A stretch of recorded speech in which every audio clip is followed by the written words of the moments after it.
Shrinkage porosity. जी, आज हम बात करेंगे श्रिंकेज पोरोसिटी की।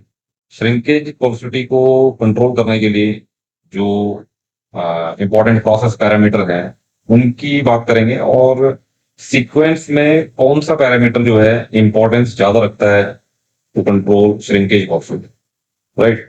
तो my name is Bharat Sharma, welcome to study die casting solutions. तो इंटेंसिफिकेशन प्रेशर पहला जो सबसे ज्यादा जो रोल प्ले करता है श्रिंकेज पोरोसिटी को कंट्रोल करने के लिए, वो है high pressure die casting machine से मिलने वाला जो इंटेंसिफिकेशन प्रेशर है वो। अगर आपकी कास्टिंग के अंदर में श्रिंकेज पोरोसिटी आ रही है तो उसको कंट्रोल करने के लिए जो मेजर रोल प्ले करेगा वो इंटेंसिफिकेशन प्रेशर जो है वो रोल जो है प्ले करेगा। तो आप ये आपको अगर आइडेंटिफाइड है कि आपकी कास्टिंग के अंदर में श्रिंकेज पोरोसिटी है, तो आपको सबसे पहला जो अटैक करना है या फिर सबसे पहले जो आपको रिव्यू करना है पैरामीटर, वो है इंटेंसिफिकेशन प्रेशर।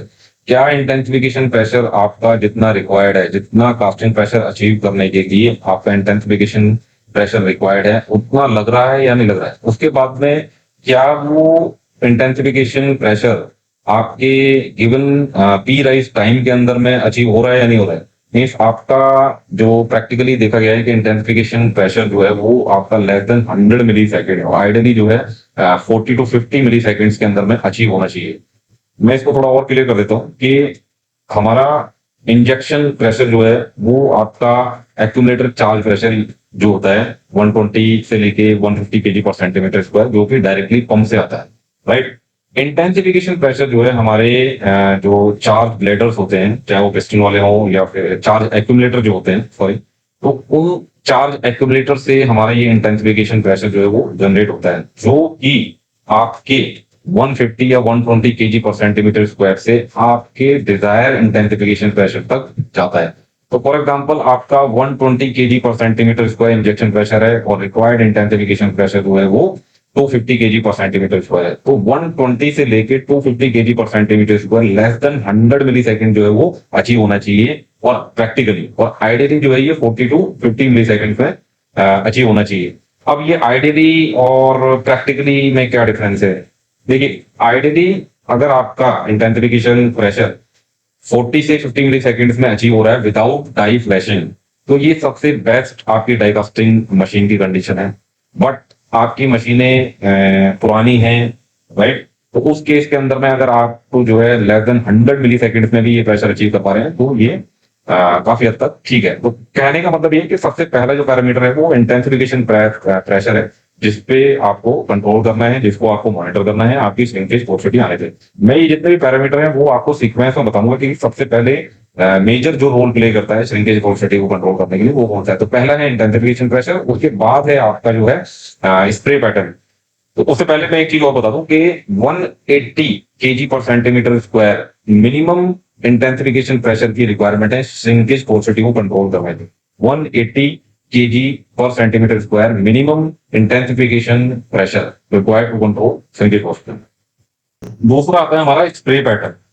दूसरा जो इंपॉर्टेंट पैरामीटर है हमारा श्रिंकेज पोरोसिटी को कंट्रोल करने के लिए वो है स्प्रे पैटर्न। स्प्रे पैटर्न को अगर हम लोग इस तरीके से अरेंज करें, जो हमारे स्प्रे पाइप हैं उसको हम लोग इस तरीके से अरेंज करें कि हमारे रनर्स जो है वो ज्यादा हॉट रहे एज कंपेयर टू हमारी कैविटी के अंदर, राइट? तो उससे क्या होगा कि हमारा जो सॉलिडिफिकेशन है वो कैविटी से रनर की तरफ जो है होगा, यानी कि सॉलिडिफिकेशन टुवर्ड्स टू रनर होगा अगर हमारे रनर्स जो है वो हॉट रहते हैं। और ये तभी पॉसिबल हो पाएगा जब हम स्प्रे के पाइप जो है इस पैटर्न में लगाएं कि मैक्सिमम स्प्रे पाइप जो है हमारी कैविटी और वो कम होते हुए नंबर्स के अंदर में अमाउंट ऑफ स्प्रे जो है वो हमारे रनर्स पे जो है वो कम आए, जिससे कि टेम्परेचर रनर का जो है वो ग्रेटर देन रहे हमारे कैविटी की सरफेस से जो है, राइट? तीसरा जो इंपॉर्टेंट पैरामीटर है और वेरिएबल है वो है हमारा ऊशी जोन परमेबिलिटी, जिसके अंदर में आप ये कह सकते हैं कि हमारा सेमी लिक्विड फॉर्म के अंदर में मेटल जो है वो मैक्सिमम जो है होना चाहिए। और ये तभी पॉसिबल जब हम लोग हमारा जो अलॉय है वो लॉन्ग फ्रीजिंग अलॉय जो है होगा, तभी ये पॉसिबल है कि मैक्सिमम जोन जो कैविटी का है वो मुशी जोन का हो जब कैविटी फिल होने के बाद में ड्यूरिंग द सॉलिडिफिकेशन जो है। उसके बाद में ये डिक्रीजिंग ऑर्डर में जो लेस इंपॉर्टेंट वेरिएबल है, पैरामीटर है जिस पे हमें कम ध्यान देना चाहिए, वो है हमारा कि इनगेट जो हाइट है, जो हमारा जो इनगेट की जो हाइट है वो जितनी ज्यादा होगी उतना ही पोरोसिटी जो है वो कम होगी। तो ये इतना ज्यादा इंपॉर्टेंट नहीं रखता है इसके अंदर में। इसके बाद में मेटल का जो टेम्परेचर है, हमारा मोल्टन मेटल का टेम्परेचर है, तो हम जो ये मानते हैं कि जितना ज्यादा मोल्टन मेटल का टेम्परेचर होगा उतनी कम जो है श्रिंकेज पोरोसिटी आएगी। तो ये जो रूल है, ये जो फंडा है, ये भी इतना ज्यादा हमारे काम नहीं आने वाला। उसके बाद में सबसे बड़ा जो मिथ है, सबसे बड़ा मिथ ये है कि इंटेंसिफिकेशन जो होल्ड टाइम है जितना ज्यादा होगा उतना हमारा श्रिंकेज पोरोसिटी कम आएगा।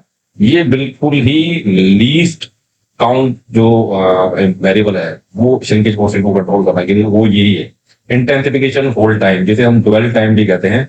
तो इस पे सबसे कम ध्यान हमें देना है। उसके बाद हमें ध्यान देना है हमारे मेटल टेम्परेचर पे, उसके बाद हमें ध्यान देना है हमारी इनगेट हाइट पे, उसके बाद हमें ध्यान देना है मुशी जोन परमेबिलिटी जो हमारे अलॉय सिलेक्शन के दौरान काम आएगा, ये पैरामीटर जो है।